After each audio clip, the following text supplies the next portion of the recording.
So now we get to the season finale of this lackluster ass season 9 of Real Housewives of Atlanta. I wish we could have passed this whole damn episode and just went straight to the reunion. And y'all see that I did not even review last week's episode at all. And I'm not even gonna talk about it on this fucking review because it ain't worth talking about. But let's just get into this particular review. So we're gonna start off with Kandi, Riley, and Block. Okay, so we finally get to see Riley and Block interact with each other. And Kandi, she comes along with Riley. Now, Block comes along. He asks Riley all of these questions, but it's very motherfucking awkward. And I see that a lot of people were on social media basically criticizing Riley because of her reaction to Block. Here is my thing, and y'all know that whenever I do a review and something that relates to me comes about, I always got to put in my personal opinion and things that happen with me personally, just to give you a feel of why I resonate with that. In this particular scene, I don't know if y'all remember it, but those of you that's been watching me for a long time ago, back in 2013, I made this video and it was about my life without grandparents. And it was me talking about how I don't know what it's like to have a grandparent because I've never had a relationship with any of my grandparents. Great grandparents, just straight up grandparents, never had a relationship with any of them. Had a teaspoon of a relationship with my great grandmother on my father's side, but I mean, I was absent for most of that time. So, but as a child, she would keep us. But at the end of the day, it was still I knew her more than I would say my other grandparents. So to see Riley and her father interact and see how awkward it was. Real talk, when I was going through my shit with my dad, you know what I'm saying? And then I'm going to go back to why I brought up the grandparents video. It was always awkward. I never said a word when I was around him. I might say, how you doing or what. Like, even now, I don't call him dad. I call him by his name because I didn't know him like that. We knew who he was. He came every year, but we didn't know him like that. So with that being said, that's why it was difficult for him to have an interaction with me. Just like his mom.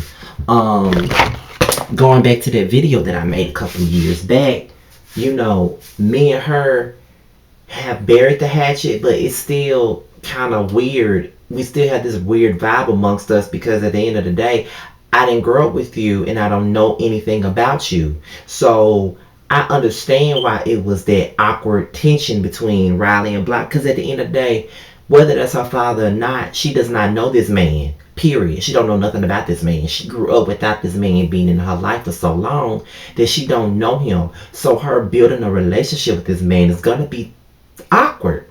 So for all of y'all going all on Twitter, going off on Riley saying that she's being a bitch, I don't think she's being a bitch. It's just the simple fact that she does not know this man.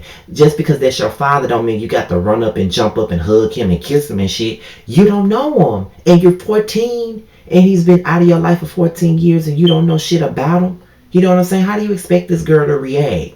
And even then, like, going, for him, this, and the first thing an absentee father would say is that their child is being brainwashed, because I'm going to keep it real. I'm not trying to bash nobody. I'm not trying to bash my dad at all, but it's just what it is.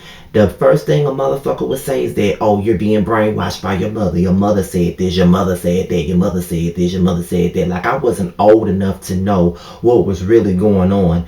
As a child, you see what's going on. The only constant person that you see is your mom. You don't hear from your father like that. You don't talk to your father like that. You don't even see your dad like that. And it's anytime you see your dad and your mom together, it's always a bit of, tension. So what the fuck do you expect? So when people would say that, when my dad and his sister and anybody else would have anything to say, saying something about brainwashing people, I would get extremely annoyed because you're insulting my intelligence. I don't need nobody to brainwash shit. I know what the fuck going on. I have a brain. I know what's going on. So I'm glad that Riley got Block together. But Block's sitting up here promising that he gonna get it together. And at the age of 14, at that age, we don't forget shit. If you say you're gonna do something, we're gonna expect you to do it. Bottom line. So Porsha and Lauren, they go and visit their father's grave. He was Jose Williams II. And I'm just sitting up there like, they brought like a new death for Porsha. And I was like one of Porsha's biggest supporters from most of the time that she was on the show. And I really haven't been fucking with Porsha like that for a minute now. I haven't fucked with Porsha like that at all this season. I really ain't here for her like that.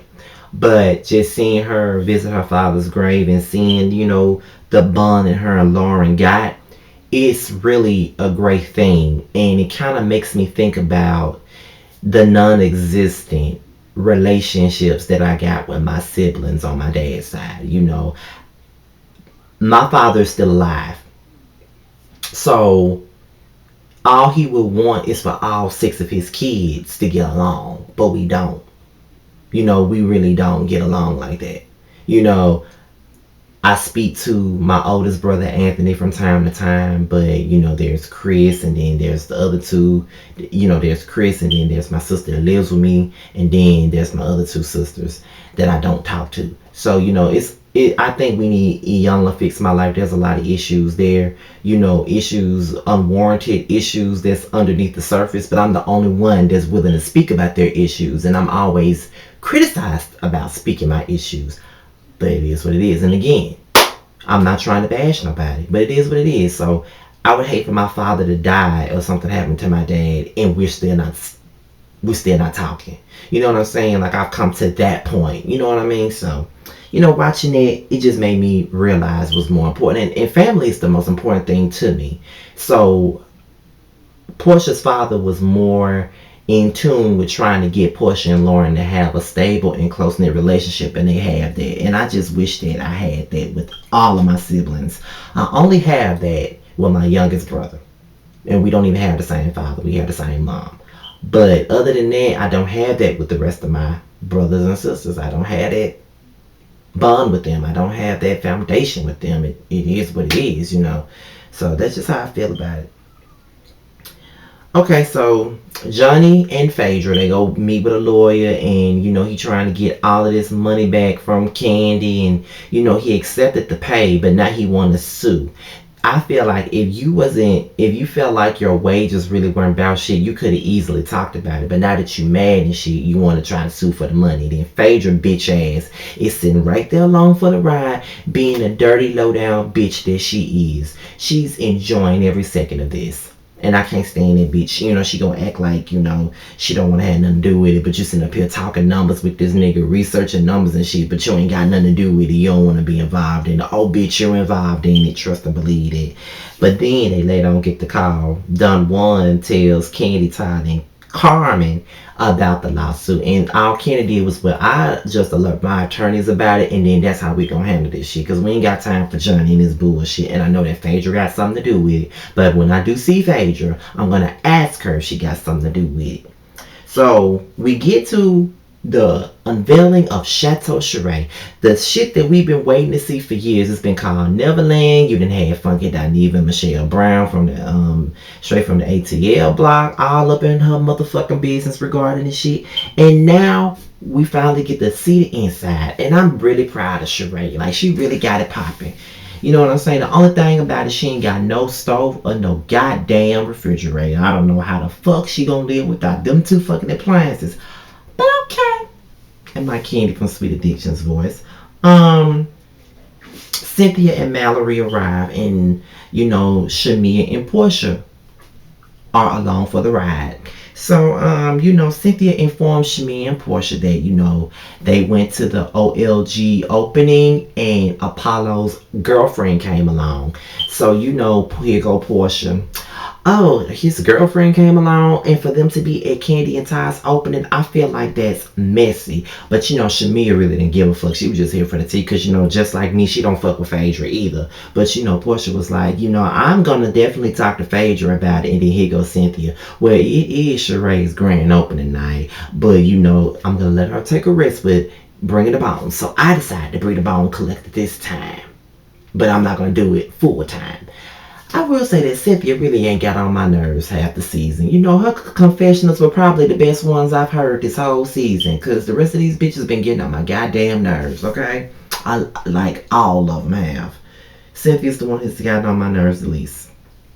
So then, after she informs them about it, Kandi and Sheree and Cynthia They talk about the lawsuit because Sheree brought it up, and Kandi was like, I really don't know. I saw Phaedra. We spoke to each other, but that's it though. You know what I'm saying? I really don't know if she got anything to do with Johnny trying to sue me or whatever. But I'm gonna ask her, and I'm gonna surely find out about it. But like I say, I always let my lawyers handle things like this. Like just like Tyler Perry said.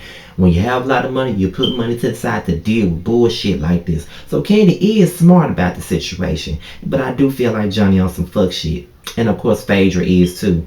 So then Porsha decides to tell Phaedra that Apollo's girlfriend came to the OLG, and she tells Phaedra and Dwight that, and of course Dwight, Janet Jackson looking ass, decided that he wants to put his 2 cents in and call Kandi and Ty miserable, and Phaedra want to say that's just low down and dirty, and they're trying to do anything they can to hurt me and everything like that, and I really feel like knocking a bitch upside her head.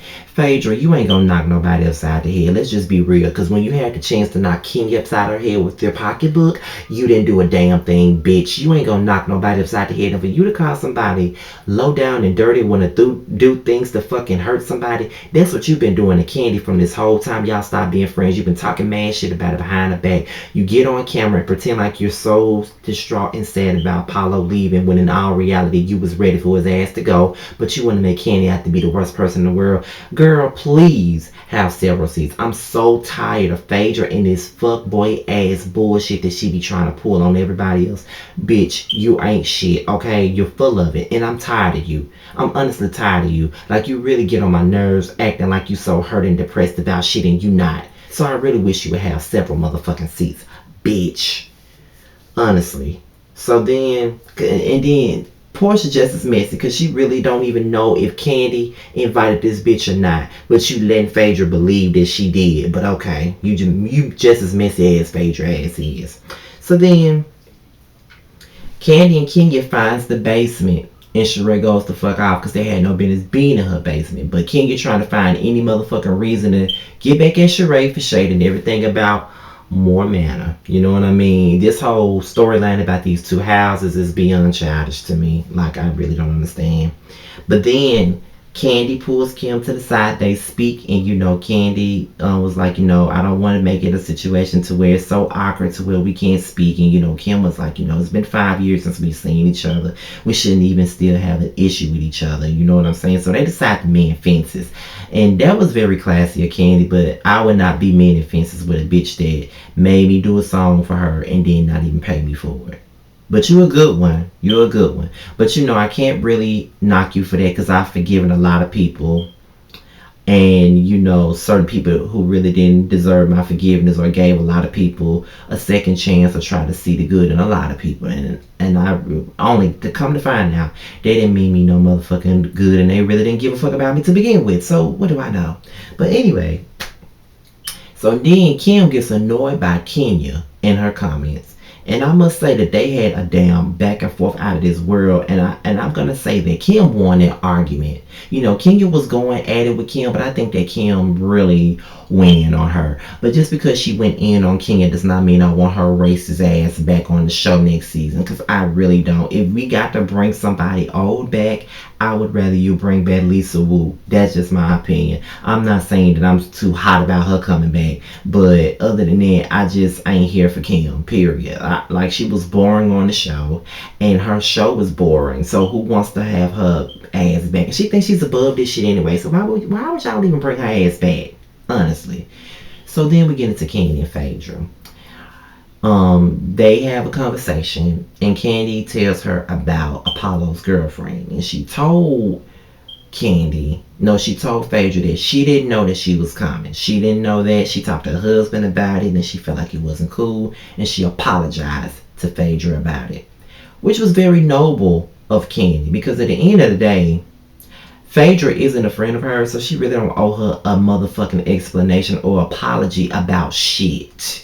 If you really want to be real, after everything Phaedra has done and all of that shit, I wouldn't apologize to her for shit. But I do understand why she did it. But, Kandi better than me at this point. I'm just over people at this point in time in my life. I'll talk about that in another vlog, but I'm over people. But, at the end of the day, I do get it. But, of course, Phaedra was being too much of a bitch to accept it. All she said was, okay, well, thank you. And of course, she would not admit her part in the Johnny thing. You know, she just lying. Like, this bitch lies like her lies aren't caught on tape. Like, but I will say this before we get off here. I'm gonna say this: the people that I've liked the least is Phaedra and Porsha. Them two bitches, I hate them because Phaedra is a lying ass bitch. She's a backstabbing, spiteful, evil-hearted ass bitch. She'll be in your face like she your friend, and then the next thing you know, soon as something go down, she would do anything to get her get back. You know what I'm saying? Like, she's a horrible person, and she'll turn on you in a second. She turned on Kandi. She'll do it to anybody. So she's a weak ass bitch, and I don't fuck with her. Porsha, I liked her for a very long time, but she's nothing but Phaedra's puppet. And the reason why her and Kandi even had the issues because she decided to butt her nose into the business that had nothing to do with her. If she was friends with the both of them, she could have stayed the fuck out of it. And then on top of that, she threw her own friend Shamia under the fucking bus with this whole bullshit. So I don't respect Porsha. She's a fucking follower. She's a dumb bitch. She's dumb as a box of rocks, and I can't believe I ever liked that dumb hood red ass bitch. So I really ain't got nothing for Porsha. At the end of the day, if she's right in the situation, I'm gonna always say she's right. But if she's wrong, I'm gonna always say she's wrong. And that's just what it is. I always see the right and the wrong in those that I like or the ones that I fucking don't like. But of course, you got your people always want to say that I'm biased when I don't say what the fuck they want me to say. But at the end of the day, the people that I just can't stand the most this whole season is Phaedra and Porsha. I love Kandi. She got on my nerves this season as well, but I love her. Cynthia really didn't get on my nerves at all this season. And Sheree, she didn't get on my nerves either. But Kenya, I'm indifferent to Kenya. I mean, she didn't get on my nerves either, but then she did get on my nerves. But Phaedra and Porsha, I can't stand them motherfucking bitches. And it ain't really nothing else to be said. I just can't wait to see this motherfucking reunion. That's all I gotta say. So with that being said, you guys, I'm going to bed. I gotta go to work tomorrow. But next time y'all see me will be for Love and Hip Hop Atlanta. And I'm out, y'all. See y'all later. Peace.